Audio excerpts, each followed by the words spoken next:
के वीडियो में हम प्रोडक्ट लाइफ साइकिल या जिसे शॉर्ट में पीएलसी कहा जाता है उसके बारे में समझेंगे। आज की वीडियो में प्रोडक्ट लाइफ साइकिल को समझेंगे। प्रोडक्ट लाइफ साइकिल क्या होता है, पीएलसी के स्टेजेस, प्रोडक्ट लाइफ साइकिल की कौन कौन सी स्टेजेस हैं, importance of PLC, extending of PLC. बीच में हम इसमें ग्राफिकल रिप्रेजेंटेशन देखेंगे पीएलसी का, फिर एक मैट्रिक्स देखेंगे और कुछ एग्जाम्पल से पीएलसी को समझेंगे। तो चलिए समझते हैं प्रोडक्ट लाइफ साइकिल या पीएलसी क्या होता है। जैसे कि हम सभी की जितने भी ह्यूमन बीइंग हैं या एनिमल्स हैं या ट्रीज़ हैं, सभी की एक लाइफ स्पान होता है जिसमें जब से वो बर्थ होता है, जिनका पैदा होते हैं और डेथ तक वो एक फ़िक्स टाइम ड्यूरेशन को एक प्रोडक्ट लाइफ साइकिल कहा जाता है। उसी तरह से जो हमारा एक प्रोडक्ट होता है, कोई भी जो भी प्रोडक्ट मैन्युफैक्चर कर रहे हैं उसकी भी एक लाइफ साइकिल होती है। जिस टाइम से प्रोडक्ट इंट्रोड्यूस होता है मार्केट में कंज्यूमर्स के लिए, कंज्यूमर के यूज़ के लिए, कस्टमर के यूज़ के लिए, प्रोडक्ट अवेलेबल जिस दिन मार्केट में होता है और सेलिंग स्टार्ट होती है, उस दिन से लेकर जिस दिन तक प्रोडक्ट मार्केट से रिमूव किया जाता है, ऑब्सोलीट होता है, उस पूरे टाइम ड्यूरेशन को प्रोडक्ट लाइफ साइकिल कहा जाता है। सभी प्रोडक्ट्स का एक फ़िक्स टाइम ड्यूरेशन होता है जब तक कि वो कस्टमर की रिक्वायरमेंट को फुलफ़िल करता है। उनके जो एडवांस टेक्नोलॉजी, अगर हम प्रोडक्ट को रिनोवेट हमेशा करते रहते हैं तो उसका लाइफ स्पैन इंक्रीज़ होता जाता है। और अगर प्रोडक्ट की कस्टमर की रिक्वायरमेंट को प्रोडक्ट फुलफ़िल नहीं कर पाता है, एक टाइम के बाद प्रोडक्ट वहाँ से ऑब्सोलीट हो जाता है। तो चलिए समझते हैं what is product life cycle. Product life cycle क्या होता है? A product life cycle is the length of time from a product first introduce in being introduce to customers until it is remove from the market. Means product जिस दिन consumers के use के लिए market में available होता है और जिस दिन वो ऑब्सोलीट होता है, मीन्स मार्केट से रिमूव किया जाता है, उस पूरे टाइम ड्यूरेशन को प्रोडक्ट लाइफ साइकिल कहा जाता है। चलिए एक ग्राफिकल रिप्रेजेंटेशन देखते हैं। जैसे कि हमारा एक्स एक्सिस में टाइम है और वाई एक्सिस में हमने सेल्स को लिया हुआ है। तो यहाँ पे हमारी प्रोडक्ट लाइफ साइकिल की चारों स्टेजेस हैं, इंट्रोडक्शन, ग्रोथ, मैच्योरिटी और डिक्लाइन। तो हम फर्स्ट इंट्रोडक्शन स्टेज में देखते हैं। प्रोडक्ट जिस दिन इंट्रोड्यूस होता है उसके बाद धीरे धीरे स्लोली उसकी सेल्स बढ़ती, मीन्स उसको ग्रो टुवर्ड्स ग्रोथ की तरफ जाता है। टाइम के रेस्पेक्ट में सेल्स उसकी धीरे धीरे बढ़ती चली जाती है। जैसी हमारी सेकेंड स्टेज आती है जो कि है ग्रोथ।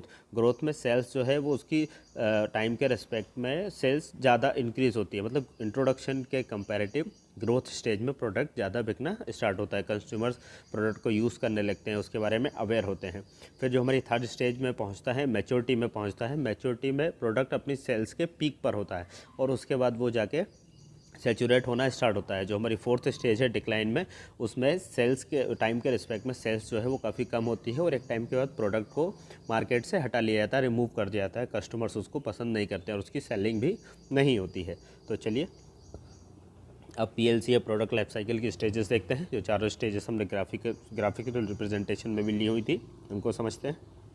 सबसे हमारी फर्स्ट है market introduction stage, second stage है हमारी ग्रोथ स्टेज, थर्ड स्टेज है मैच्योरिटी और फोर्थ स्टेज है डिक्लाइन स्टेज, जो कि हमने वहाँ भी लास्ट स्लाइड में भी देखा हुआ था। चलिए अब इनको चारों स्टेजेस को एक एक करके समझते हैं। जो हमारी फर्स्ट स्टेज है मार्केट इंट्रोडक्शन स्टेज, मार्केट में प्रोडक्ट लॉन्च की ये फर्स्ट स्टेप होती है। इस स्टेज में प्रोडक्ट को मार्केट में इंट्रोड्यूस किया जाता है। इस स्टेज में प्रोडक्ट स्लोली ग्रोथ करना स्टार्ट करता है और प्रॉफिट मार्जिन काफ़ी कम होता है क्योंकि सेल्स वॉल्यूम कम होता है, इस वजह से प्रॉफिट भी कम होता है, या यूँ कहे कि नेग्लिजिबल होता है। इंट्रोडक्टरी स्टेज में प्रोडक्ट के लिए कंपटीशन भी कम होता है क्योंकि जो हमारे कॉम्पिटिटर्स हैं उनको इस बारे में अवेयर नहीं होते हैं कि न्यू प्रोडक्ट मार्केट में लॉन्च होना है या मार्केट किस तरफ जा रहा है, इसलिए इस वजह से कंपटीशन भी इस स्टेज में कम होता है। और एडवर्टाइजमेंट पे कंपनीज काफ़ी इन्वेस्ट करती है, हर लेवल पे एडवर्टाइजमेंट करती है, चाहे सोशल मीडिया हो, टीवी प्रोग्राम्स हो या रेडियोस हो या न्यूज़पेपर हो, सभी तरह से एडवर्टाइजमेंट किया जाता है ताकि कंज्यूमर्स तक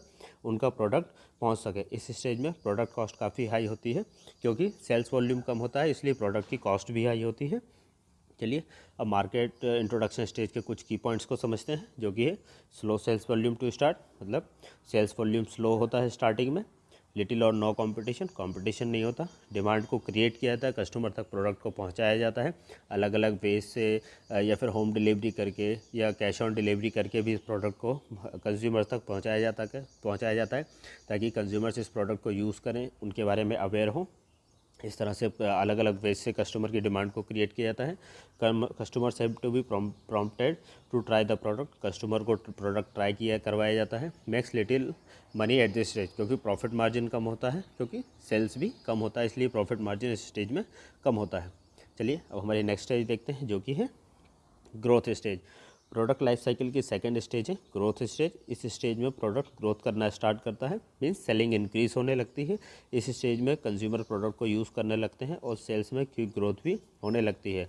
प्रोडक्ट मार्केट में विजिबल होने लगता है, मीन्स दिखने लगता है, हर शॉप पे, हर मार्केट में प्रोडक्ट हमारा दिखता है। न्यू कंज्यूमर्स भी प्रोडक्ट की तरफ अट्रैक्ट होते हैं, क्योंकि नए फीचर्स होते हैं प्रोडक्ट में, प्रोडक्ट न्यू होता है, इसलिए कंज्यूमर्स भी उसको यूज़ करना स्टार्ट करते हैं। ग्रोथ स्टेज से ही मार्केट में प्रोडक्ट का कंपटीशन भी स्टार्ट होने लगता है, क्योंकि जो हमारे कॉम्पिटिटर्स हैं उनको दिखने लगता है कि एक नया प्रोडक्ट मार्केट में आया है जिसको कंज्यूमर्स काफ़ी पसंद कर रहे हैं, तो वो भी उसी जैसा दूसरा प्रोडक्ट कुछ सेम अपीयरेंस या डिफरेंट अपीयरेंस कुछ न्यू फीचर्स के साथ में उनका प्रोडक्ट भी उतारते हैं, मार्केट में एंटर करवाते हैं, जिससे कि कॉम्पिटिशन स्टार्ट होता है।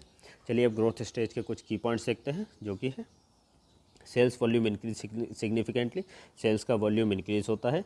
प्रॉफिटेबिलिटी बिगेंस टू राइज, क्योंकि सेल्स इंक्रीज होती है तो प्रॉफिट भी इंक्रीज होने लगता है, राइज होने लगता है। Public awareness increase, public product के बारे में अवेयर होती है। Competition begins to rise with a few new players in establishing market, जो फ्यू प्लेयर्स हैं जो मार्केट्स में पहले से एस्टेब्लिश हैं वो भी अपना प्रोडक्ट मार्केट में लॉन्च करते हैं सेम फीचर्स के साथ या कुछ एडवांस फीचर्स के साथ, तो कंपटीशन भी इंक्रीज होता है। Increase competition leads to price decrease, क्योंकि कंपटीशन इंक्रीज होता है, सेम प्रोडक्ट जैसे 2 से 3 या 4 या 5 प्रोडक्ट भी मार्केट में होते हैं, तो हमको प्राइस डिक्रीज करना पड़ता है ताकि सेल्स वॉल्यूम कंटिन्यूस चलता रहे। चलिए हमारे नेक्स्ट स्टेज देखते हैं, जो कि third stage maturity stage. Product life cycle की थर्ड स्टेज है मैच्योरिटी स्टेज। इस स्टेज में प्रोडक्ट अपने पीक वॉल्यूम पर सेल होता है।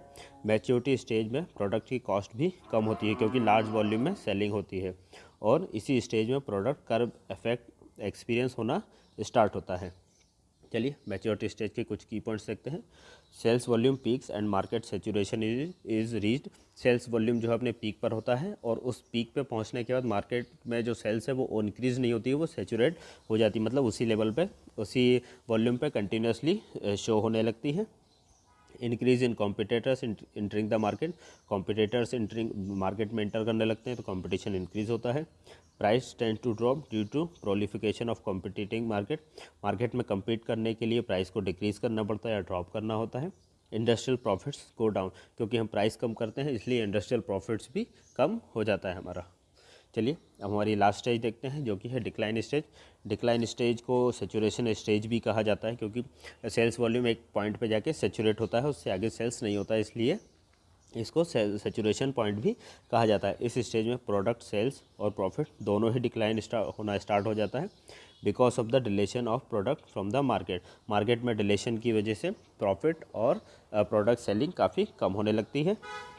इस स्टेज में मार्केट नेगेटिवली ग्रोथ करना स्टार्ट करता है और कैश फ्लो को भी ब्लॉक करता है, क्योंकि सेल्स हमारी होती नहीं है, जो प्रोडक्ट हमने ऑलरेडी मैन्युफैक्चर किए हुए हैं उसकी वजह से हमारा कैश फ्लो जो है वो ब्लॉक हो जाता है। The product at this stage may be kept but there should be fewer adverts, means जो प्रोडक्ट हमारे मैन्युफैक्चर किया वो मार्केट में तो है, शॉप्स पर दिख भी रहा है, लेकिन उसके कुछ ही कंज्यूमर्स आते हैं या फिर कुछ बहुत लो अमाउंट में उसकी सेलिंग होती है। चलिए अब इसके कुछ की पॉइंट्स देखते हैं डिक्लाइन स्टेज के। Sales volume decline, sales volume decline होना स्टार्ट होता है। प्राइजेस प्रॉफिटेबिलिटी डिमिनाइज, जो प्रॉफिट हमारा है, जो प्रोडक्ट से हमारे को प्रॉफिट रेज हो रहा था वो भी डिमिनाइज होता है। Profit becomes a more challenge of production distribution efficiency and increased sales, जो प्रॉफिट है हमारा, जो प्रोडक्शन डिस्ट्रीब्यूशन और एफिशिएंसी इंक्रीज सेल्स के लिए वो एक चैलेंज बन जाता है। चलिए कई बार क्या होता है फ्रेंड्स कि जो हमने चारों स्टेज है उससे हमारे प्रोडक्ट किस स्टेज में बिलोंग कर रहा है या किस स्टेज में एग्जिस्ट कर रहा है वो हम उस चारों स्टेजेस से फाइंड आउट नहीं कर पाते हैं, तो इसके लिए हमने एक मैट्रिक्स भी दिया है, कई बार मैट्रिक्स का भी यूज़ किया जाता है। तो आप यहाँ सबसे पहले यहाँ पे देख रहे हैं टॉप में एक रॉ है जिसमें हमने चारों स्टेजेस लिखी हुई है, इंट्रोडक्शन, ग्रोथ, मैच्योरिटी और डिक्लाइन। इसके बाद हमने हमारे जो पैरामीटर्स है जिनके बिहाफ पे हम फाइंड आउट करते हैं कि हमारा प्रोडक्ट किस स्टेज में, उसको लिया है, जो कि है sales volumes, investment cost, competition कितना है और प्रॉफिटेबिलिटी किस लेवल पे है। तो जो हमारा इंट्रोडक्शन स्टेज में है उसमें सेल्स वॉल्यूम लो होता है, क्योंकि सेल लो होती है, लोगों को जो कंज्यूमर्स हैं उनको इंट्रोडक्टरी फेज में होता है तो ज़्यादा अवेयरनेस नहीं होती प्रोडक्ट की। इन्वेस्टमेंट कॉस्ट मैक्सिमम होती है क्योंकि सेल्स ज़्यादा नहीं होती है, इसलिए इन्वेस्टमेंट कॉस्ट भी ज़्यादा होती है। कॉम्पिटिशन लो होता है और प्रॉफिट भी लो होता है। फिर जो हमारी नेक्स्ट स्टेज है जो कि है ग्रोथ स्टेज, इसमें सेल्स वॉल्यूम हाई लेवल पे जाता है, इन्वेस्टमेंट कॉस्ट भी हाई लेवल जाती है, मैक्सिमम नहीं होती है लेकिन हाई जाती है, जितना प्रॉफिट मार्जिन है उससे ऊपर जाती है। कंपटीशन इसमें लो और मीडियम, क्योंकि कुछ कॉम्पिटिटर्स प्रोडक्ट के बारे में अवेयर होने लगते हैं तो इसमें लो कंपटीशन होता है। और प्रॉफिटेबिलिटी मैक्सिमम, मतलब सेल्स बढ़ने लगती है तो प्रॉफिट भी बढ़ता चला जाता है। जो हमारी थर्ड स्टेज है वो मैच्योरिटी स्टेज, इसमें सेल्स जो है वो मैक्सिमम होती है, अपने पीक पर होती है। इन्वेस्टमेंट कॉस्ट कम होती है, क्योंकि सेल्स ज़्यादा होती है तो इन्वेस्टमेंट कॉस्ट ऑटोमेटिकली कम हो जाती है। फिर इसके बाद हम अपने प्रोडक्ट में कुछ चेंजेस भी करते जाते हैं कापा करके, या फिर TQM के थ्रू हम अपने प्रोडक्ट की कॉस्ट भी कम करते चले जाते हैं। इसके बाद हमारा आता है कंपटीशन हाई होता है, क्योंकि सेल्स पीक पे होती है, कंज्यूमर्स और कॉम्पिटिटर सभी को प्रोडक्ट के और उसके फीचर्स के बारे में पता चलता है, तो इसमें कंपटीशन भी हाई लेवल पे चला जाता है और प्रॉफिटेबिलिटी भी हाई होती है, क्योंकि सेल्स वॉल्यूम टॉप पर रहता है, पीक पर रहता है। जो हमारी लास्ट स्टेज है वो है डिक्लाइन स्टेज, उसके पैरामीटर्स देखते हैं। इसमें सेल्स वॉल्यूम लो हो जाते हैं, क्योंकि प्रोडक्ट जो है वो ऑब्सोलीट होने लगता है, कंज्यूमर्स की रिक्वायरमेंट को फुलफिल नहीं कर पाता है। इन्वेस्टमेंट कॉस्ट भी लो होती है। कंपटीशन इसमें मैक्सिमम होता है, क्योंकि नए फीचर्स के साथ कॉम्पिटिटर्स अपने प्रोडक्ट को लॉन्च करते हैं मार्केट में। और प्रॉफिटेबिलिटी भी लो होती है, क्योंकि सेल्स लो हो जाती है, इसलिए प्रॉफिट भी लो होने लगता है। चलिए फ्रेंड्स, अब इम्पोर्टेंस देखते हैं कौन कौन से इम्पोर्टेंस है PLC के। फर्स्ट है हमारा forecasting tool. Product life cycle जो होता है वो फोरकास्टिंग, जो कंपनीज, इंडस्ट्रीज़, मैन्युफैक्चरिंग इंडस्ट्रीज़ में जो एक फोरकास्टिंग, एक जो सेल्स फोरकास्टिंग होती है उसमें हेल्प करता है कि हम, जैसे इस मंथ में हमने जो हमारा प्रोडक्ट इंट्रोड्यूस किया है मार्केट में, उसमें हमने 500 पीसेस बेचे हैं, 500 प्रोडक्ट्स बेचे हैं जो हमने मैन्युफैक्चर किए हुए थे। अगर ग्रोथ स्टेज में जैसे ही प्रोडक्ट पहुंचेगा तो मे बी पॉसिबल कि 2000 हो जाए या 3000 हो जाए। इसके बाद जब मैच्योरिटी स्टेज में पहुंचेगा तो 10,000 हो जाएगा उस प्रोडक्ट की सेलिंग पर मंथ बेसिस पे। तो उसी अकॉर्डिंगली हमको मैन्युफैक्चरिंग करना है। तो PLC जो है वो फोरकास्टिंग में हेल्प करता है कि प्रोडक्ट कितना, किस मंथ में कितना सेल आउट होगा। जैसे अभी ऑटोमोबाइल सेक्टर में हम लोग बात करें तो अभी दिवाली के सीज़न पे जो ऑटोमोबाइल सेक्टर है, automobiles whether it is 2 wheeler और 4 व्हीलर, उनकी सेलिंग जो है वो टॉप पीक पर रहती है। तो हम कह सकते हैं कि फोरकास्टिंग में हमको इतने प्रोडक्ट या इतने 2 व्हीलर या इतने 4 व्हीलर्स हमको मैन्युफैक्चर करने हैं, ताकि हम मार्केट की डिमांड को फुलफ़िल कर सकें। It works as a planning tool. जैसे कि हमने फोरकास्टिंग में कहा कि हमको इतने प्रोडक्ट्स मैन्युफैक्चर करने हैं, जैसे ऑटोमोबाइल का एक एग्जांपल लिया, जिसमें कि हमको दिवाली के सीज़न पे 1000 पीसेस पर मॉडल के हमको मैन्युफैक्चर करना है, तो उसी के अकॉर्डिंग हम प्लानिंग भी करेंगे। जो फोरकास्टिंग से आएगा, फोरकास्टिंग डिवीज़न से जो प्लानिंग आएगी, उसके अकॉर्डिंगली हमको अपने रॉ मटेरियल्स, फिनिश गुड्स और WIP को प्रिपेयर करना है, उसके अकॉर्डिंग ही प्लान करना होता है।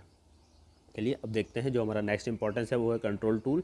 मार्केट पे कंट्रोल करना, प्रोडक्ट पे कंट्रोल करने में हेल्प करता है PLC।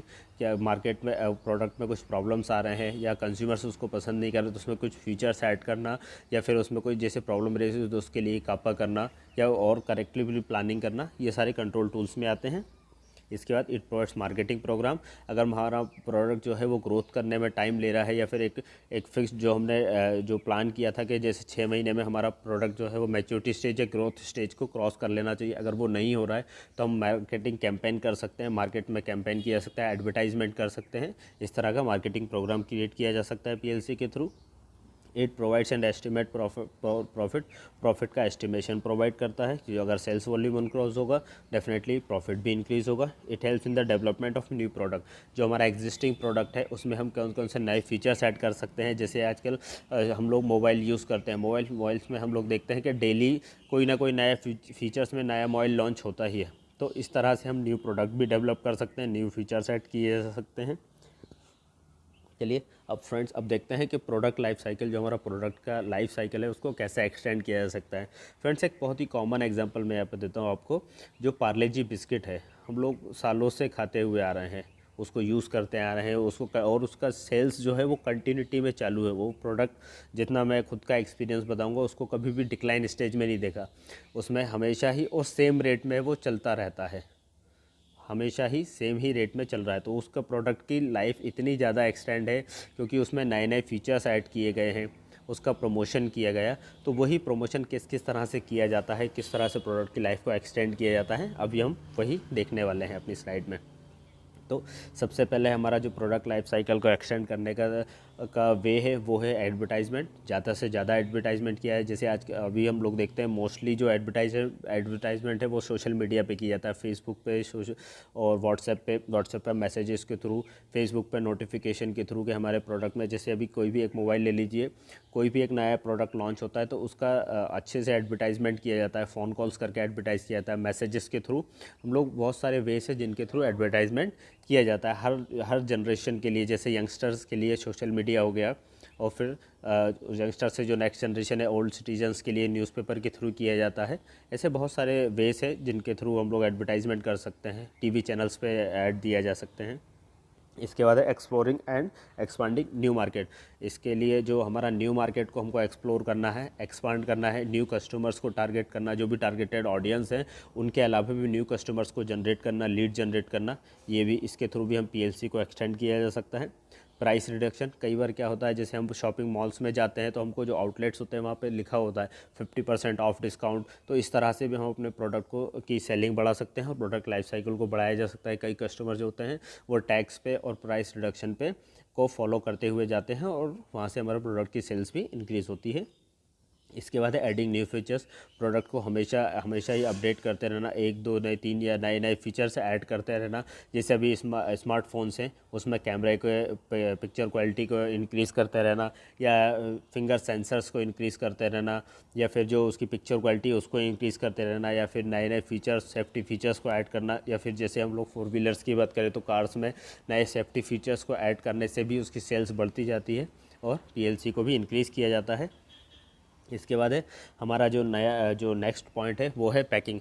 एट्रैक्टिव पैकिंग हो, इको फ्रेंडली पैकिंग हो, और जो भी प्रोडक्ट हम बना रहे हैं उसके अकॉर्डिंगली ही पैकिंग हो। जैसे अभी मैंने पार्ले जी बिस्किट का एक एग्जांपल दिया था आपको, उसमें जो छोटी सी बच्ची है वो स्टार्टिंग से ही उसी पैकिंग में प्रोडक्ट आ रहा है, सेम पैकिंग में, सेम डिनोमिनेशन में, सब कुछ सेम है, तो प्रोडक्ट आज तक भी अपने प्रोडक्ट लाइफ साइकिल एक्सटेंड करता चला जाता है।